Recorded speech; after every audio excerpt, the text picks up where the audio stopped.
Hello my dear friends, welcome to this new edition on this new day. इससे पहले हम शुरू करें, मैं आपको बताना चाहूँगा कि ये वीडियोस बनाना एक लंबा और मेहनत भरा प्रोसेस है। अगर ये वीडियो आपकी मदद करती है तो प्लीज़ वो मुझ तक कम्युनिकेट करें। आप इस वीडियो पर कमेंट कर सकते हैं या आप इस वीडियो पे सिंपली लाइक भी कर सकते हैं। इससे मुझे काफ़ी मनोबल मिलता है। आज की न्यूज़ एडिशन में हम कवर करेंगे इसरो का चांद तक पहुंचने का तीसरा अटेम्प्ट, चंद्रयान 3, जापान का Fukushima nuclear waste disposal plan, Instagram की नई ऐप थ्रेड्स जो कि है ट्विटर का क्लोन। क्या डायरेक्ट बेनिफिट्स हैं इंडिया को ईरान के एससीओ ज्वाइन करने से? मध्य प्रदेश के सीएम शिवराज सिंह चौहान एक ट्राइबल मजदूर के पैर धोते हैं अपने हाथों से। व्हाइट हाउस के वेस्ट विंग में सीक्रेट सर्विस को मिलता है कोकेन। ये न्यूज़ है साइंस एंड टेक्नोलॉजी से। इसरो ने अनाउंस किया है कि 14 जुलाई को चंद्रयान 3 लॉन्च किया जाएगा और इस मिशन को लगभग 1.5 महीना लगेगा चांद तक पहुंचने में। लगभग 23 या 24 तारीख तक ये मिशन मून पर लैंड करेगा। इसका launcher launch vehicle mark 3 LVM-3 होगा, जो कि इसरो का इस समय सबसे पावरफुल लॉन्चर है। चंद्रयान 3 इंडिया का तीसरा मून मिशन है। इससे पहले इंडिया 2 और मून मिशन कर चुका है। उस पर ब्रीफली बात करें तो चंद्रयान 1 ये मिशन 2008 में हुआ था और ये दुनिया का पहला मून मिशन था जिसने चांद की सतह पर पानी की प्रेजेंस को डिटेक्ट किया था। चंद्रयान 2 मिशन ये 2019 में हुआ था। इस मिशन ने चांद पर एक रोवर लैंड करने की कोशिश की थी। ये प्लान एक पार्शियल सक्सेस था क्योंकि इस मिशन में लैंडर फेल हो गया था सक्सेसफुली लैंड करने में, पर उस मिशन का ऑर्बिटर सक्सेसफुल था और वो आज तक फंक्शनल है। चंद्रयान 3 उस ही मिशन को कंप्लीट करेगा जहां पर चंद्रयान 2 फेल हो गया था। चंद्रयान 3 मिशन में एक लैंडर होगा और एक रोवर होगा।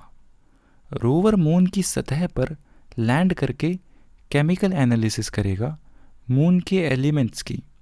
चंद्रयान 3 मिशन के रोवर और लैंडर अपने साथ सामान लेकर जाएंगे जिनको यूज़ करके वो मून की सतह पर साइंटिफिक एक्सपेरिमेंट्स परफॉर्म करेंगे। यूपीएससी सिविल सर्विसेज एग्जामिनेशन के पर्सपेक्टिव से आपको पता होना चाहिए कि मून पर कौन कौन से देश हैं जो हार्ड लैंडिंग कर चुके हैं। लॉन्च व्हीकल मार्क 3 जो कि चंद्रयान 3 मिशन का लॉन्चर है, उसमें कितनी स्टेजेस होती हैं? LVM-3 का यूज़ जनरली सैटेलाइट्स को कौन सी ऑर्बिट में पहुंचाने के लिए किया जाता है? जियो स्टेशनरी ऑर्बिट कैसे अलग है जियो सिंक्रोनस ऑर्बिट से? न्यू स्पेस इंडिया लिमिटेड का क्या मैंडेट है? स्पेस सेक्टर में कितना FDI अलाउड है? इसरो के और कौन कौन से अपकमिंग इंटरप्लैनेटरी मिशंस हैं? यूपीएससी काफ़ी फ्रीक्वेंटली स्टूडेंट्स की स्पेस सेक्टर से रिलेटेड नॉलेज को टेस्ट करता रहता है। ये कुछ एग्जाम्पल्स हैं यूपीएससी से पूछे गए क्वेश्चंस के। आप हो रहे स्पेस इवेंट्स के साथ साथ अपनी खुद की रिलेटेड रिसर्च करें और अपने नोट्स को इलैबोरेट और कंसोलिडेट करते रहें। Let's move on to this news which is from international current affairs. हमने इस इवेंट को अपने कल के एडिशन में डिटेल में कवर किया था। जो लोग यहाँ नए हैं उनके लिए लेट्स ब्रीफली कवर। जापान को 2011 में एक सीवियर अर्थक्वेक और उसके बाद आई सुनामी ने काफ़ी नुकसान पहुँचाया था। इस नेचुरल डिज़ास्टर इवेंट में उनका फुकुशिमा न्यूक्लियर पावर प्लांट भी मेल्ट डाउन हो गया था और उसका रेडियो एक्टिव वेस्ट एनवायरनमेंट में लीक हो गया था। इस रेडियो एक्टिव लीक की वजह से वहाँ के लोगों को मास स्केल पर इवैक्यूएट करना पड़ा था और सिचुएशन कुछ चेरनोबिल जो यूक्रेन में है वैसी हो गई थी।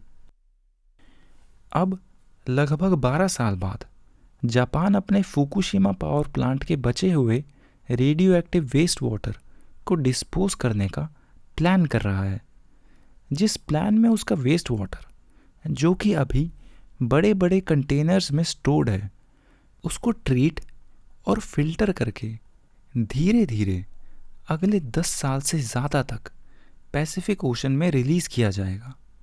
इस फिल्टरिंग प्रोसेस में उसके सभी आइसोटोप्स को फिल्टर कर दिया जाएगा और उसमें सिर्फ ट्रीटियम बचेगा। जापान के इस स्टेप को इंटरनेशनल एटॉमिक एनर्जी एजेंसी ने भी सर्टिफाई कर दिया है कि इस स्टेप से किसी को कोई खतरा नहीं है। पर इस स्टेप से जापान के लोग और ख़ासकर वहाँ की फ़िशिंग कम्युनिटीज़ काफ़ी चिंता में हैं। ये स्टेप डिप्लोमेटिकली भी चैलेंजिंग है क्योंकि चाइना ने भी इस स्टेप को ओपोज किया है। यूपीएससी में साइंस एंड टेक्नोलॉजी के पर्सपेक्टिव से ये न्यूज़ काफ़ी इम्पॉर्टेंट है और ये ही रीज़न है कि हम इसको आज दोबारा से कवर कर रहे हैं। इस इवेंट में ट्रीटियम इन्वॉल्व है, उससे रिलेटेड इन्फॉर्मेशन आपको पता होनी चाहिए, जैसे कि ट्रीटियम होता क्या है। ट्रीटियम हाइड्रोजन का एक रेडियो एक्टिव आइसोटोप है। नॉर्मल हाइड्रोजन में एक प्रोटॉन होता है और एक भी न्यूट्रॉन नहीं होता। ट्रीटियम जो कि हाइड्रोजन का एक आइसोटोप है उसमें एक प्रोटॉन होता है और 2 न्यूट्रॉन होते हैं। ये केमिकल कॉम्पोजिशन उसको अनस्टेबल और रेडियो एक्टिव बना देता है। इस वीडियो के डिस्क्रिप्शन में मैंने एक यूट्यूब वीडियो को लिंक किया है जो ट्रीटियम पे बहुत अच्छी इन्फॉर्मेशन देती है। अगर आप इस एलिमेंट के बारे में और जानना चाहते हैं तो आप उस वीडियो को ज़रूर देख लें। अब अगली चीज़ जो हमें पता होनी चाहिए कि क्या ट्रीटियम से कोई खतरा होता है। इस दुनिया में हुए मेजर न्यूक्लियर इवेंट्स जैसे कि हिरोशिमा या फिर चिरनोबिल या फिर फुकुशिमा डिज़ास्टर ने लोगों के दिमाग में एक परसेप्शन बना दी है कि किसी भी रेडियो एक्टिव वेस्ट को सुपर डेंजरस समझा जाता है। पर रेडियो एक्टिविटी से होने वाला खतरा डिपेंड करता है कि उसकी रेडियो एक्टिव स्ट्रेंथ और उसके एक्सपोजर टाइम पर। ट्रीटियम इस केस में ऑलमोस्ट हार्मलेस होता है, उसमें से इतनी एनर्जी भी नहीं निकलती जो ह्यूमन स्किन को पेनिट्रेट कर दे। आपको ये भी पता होना चाहिए कि अगर ट्रीटियम से लोगों को इतना डर लगता है तो उसको सिंपली फ़िल्टर क्यों नहीं कर दिया जाता। टेक्निकली ट्रीटियम को फ़िल्टर किया जा सकता है पर वो प्रोसेस साइंटिफिकली काफ़ी मुश्किल है और इतने बड़े स्केल पे तो खासकर। और फुकुशिमा वेस्ट का ट्रीटियम जो कि ऑलरेडी इतनी डाइल्यूटेड फॉर्म में होगा और उससे ना के बराबर खतरा है, ऐसे केस में ट्रीटियम को फ़िल्टर करना फिजिबल नहीं है। इस इवेंट में इंटरनेशनल एटॉमिक एनर्जी एजेंसी का इम्पॉर्टेंट रोल है। आपको IAEA के बारे में मालूम होना चाहिए, जैसे कि IAEA कब बनी थी, IAEA का मैंडेट क्या है, IAEA कैसे रिलेटेड है यूनाइटेड नेशन से, IAEA में कितने मेंबर्स हैं, क्या इंडिया IAEA का मेंबर है। ये न्यूज़ भी है साइंस एंड टेक्नोलॉजी से। हालांकि ये न्यूज़ यूपीएससी प्रिलिमिनरी के पर्सपेक्टिव से ज़्यादा इम्पोर्टेंट नहीं है, पर फिर भी एक मेजर इवेंट है जिसकी एक जनरल अवेयरनेस आपको होनी चाहिए। मेटा जो कि पहले फेसबुक था, उन्होंने एक नई ऐप लॉन्च की है जिसका नाम है थ्रेड्स। ये ऐप बिल्कुल ट्विटर की तरह है और ये मेटा कंपनी की उसको रिप्लेस करने की कोशिश है। ट्विटर कंपनी फ्रीक्वेंटली न्यूज़ में रहती है, कभी गवर्नमेंट के ब्लॉकिंग ऑर्डर्स को हाई कोर्ट में चैलेंज करने के केस में, या फिर नई पॉलिसीज़ इंट्रोड्यूस करने के लिए जो प्लेटफॉर्म को यूज़ करना और मुश्किल बना दे।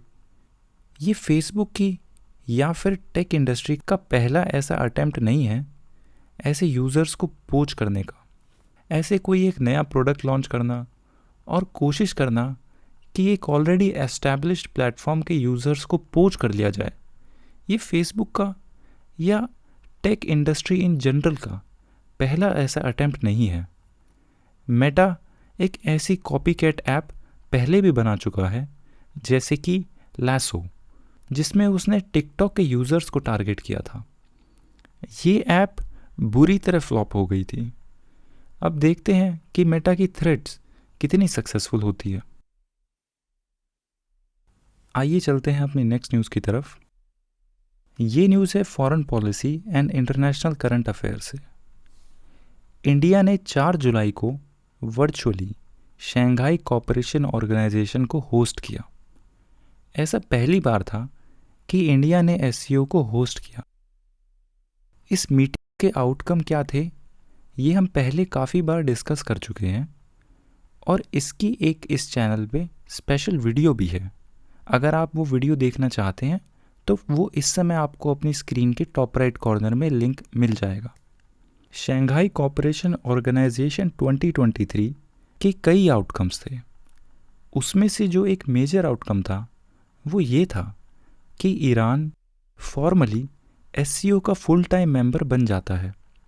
ईरान के शंघाई कोऑपरेशन ऑर्गेनाइजेशन को ज्वाइन करने की क्या जियोपॉलिटिकल सिग्निफिकेंस है, वो हम डिस्कस करेंगे इस वीडियो में। हालांकि एससीओ का फोकस मेजरली रीजनल स्टेबिलिटी पे होता है। रीसेंट टाइम्स में ये फोकस बढ़ रहा है रीजनल कनेक्टिविटी पर। इंडिया जो ट्रेड और सिक्योरिटी के लिए डेस्परेटली सेंट्रल एशियंस और उनसे जुड़े रीजन्स के साथ अपनी कनेक्टिविटी को बढ़ाना चाहता है, वो ऑलरेडी कई मेजर स्टेप्स ले चुका है अपने इस एम को अचीव करने के लिए। पहला स्टेप, इंडिया ईरान में चाहबार पोर्ट का एक टर्मिनल ऑपरेट करता है, जो इंडिया को अफ़गानिस्तान और सेंट्रल एशियन कंट्रीज़ का डायरेक्ट एक्सेस देता है, पाकिस्तान को बाईपास करते हुए। India international north south transport corridor INSTC project का भी हिस्सा है, जो प्रोजेक्ट इंडिया को Iran, Afghanistan, Russia, central Asian countries और यूरोप के साथ कनेक्ट करता है। ईरान के एससीओ को ज्वाइन करने से अब इंडिया और कॉन्फिडेंटली ईरान के साथ कनेक्टिविटी प्रोजेक्ट्स पर काम कर सकेगा, पाकिस्तान के ब्लॉकेड्स को बाईपास करते हुए। सेंट्रल एशियन कंट्रीज़ जैसे कि उज़्बेकिस्तान, तजिकिस्तान, कज़ाकिस्तान, किर्गिस्तान, जो कि एससीओ की मेंबर्स है, ये सारी कंट्रीज़ डबल लैंडलॉक्ड हैं। ये कंट्रीज़ भी अब ईरान के एससीओ में जुड़ने के बाद उसके साथ कनेक्टिविटी प्रोजेक्ट्स में पार्ट ले सकेंगी।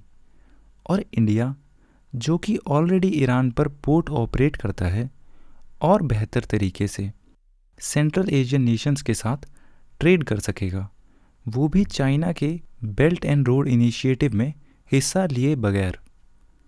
और कनेक्टिविटी के साथ साथ ईरान इंडिया की मदद करेगा पाकिस्तान में पनप रहे टेररिज्म को और कमज़ोर करने में।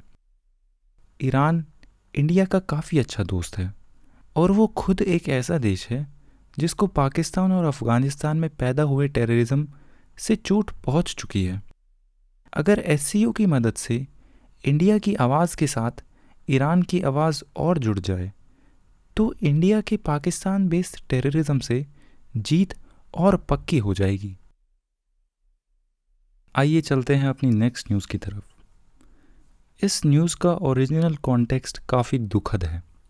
मध्य प्रदेश से एक वीडियो आता है जिसमें एक व्यक्ति दूसरे व्यक्ति पर, जो कि एक ट्राइबल कम्युनिटी से बिलोंगिंग मजदूर है, उस पर यूरिनेट करते नज़र आते हैं। इस एक्टिविटी के खिलाफ इंटरनेट पर काफ़ी प्रोटेस्ट होता है और इस डर में कि ये राजनीतिक चिंगारी आग ना बन जाए, ट्राइबल कम्युनिटी को एक मैसेज देते हुए मध्य प्रदेश के सीएम शिवराज सिंह चौहान उस ही व्यक्ति के पैर अपने हाथों से धोते हैं। यूपीएससी में जनरल स्टडीज़ और एसए के पर्सपेक्टिव से ये न्यूज़ और ऐसे इवेंट्स काफ़ी इम्पॉर्टेंट है।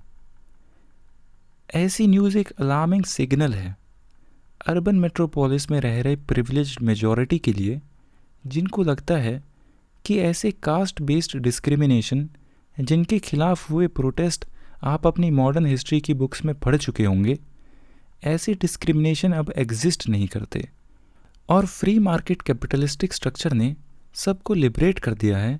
ये सबको लिबरेट होने की पावर दे दी है ऐसी सोशल डिसेबिलिटी से।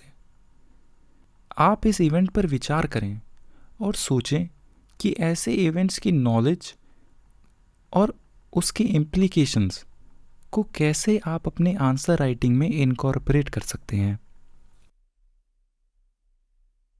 आइए चलते हैं अपनी नेक्स्ट न्यूज़ की तरफ। ये न्यूज़ है यूनाइटेड स्टेट्स के वॉशिंगटन डीसी से, जहां पर Indian prime minister Narendra Modi अभी कुछ हफ्ते पहले ही थे स्टेट विजिट पर। यूनाइटेड स्टेट्स सीक्रेट सर्विस को व्हाइट हाउस के वेस्ट विंग में एक रूटीन चेक के दौरान एक पैकेट मिलता है जिसमें एक वाइट पाउडर होता है। बाद में पता चलता है कि ये कोकेन है, जो कि एक रेस्ट्रिक्टेड ड्रग है। इस समय प्रेसिडेंट अपने परिवार के साथ कैंप डेविड में छुट्टी मना रहे होते हैं। अब ये ड्रग वहाँ कौन लेकर आया, ये सिक्योरिटी से पास कैसे हुआ, इसका जवाब अभी तक किसी को नहीं मालूम। ये न्यूज़ यूपीएससी के पर्सपेक्टिव से बिल्कुल भी इम्पोर्टेंट नहीं है। यहाँ पर हम आज के एडिशन को एंड करेंगे। अगर आपको ये वीडियो पसंद आई है तो उसे प्लीज़ मुझ तक कम्युनिकेट करें। Good bye.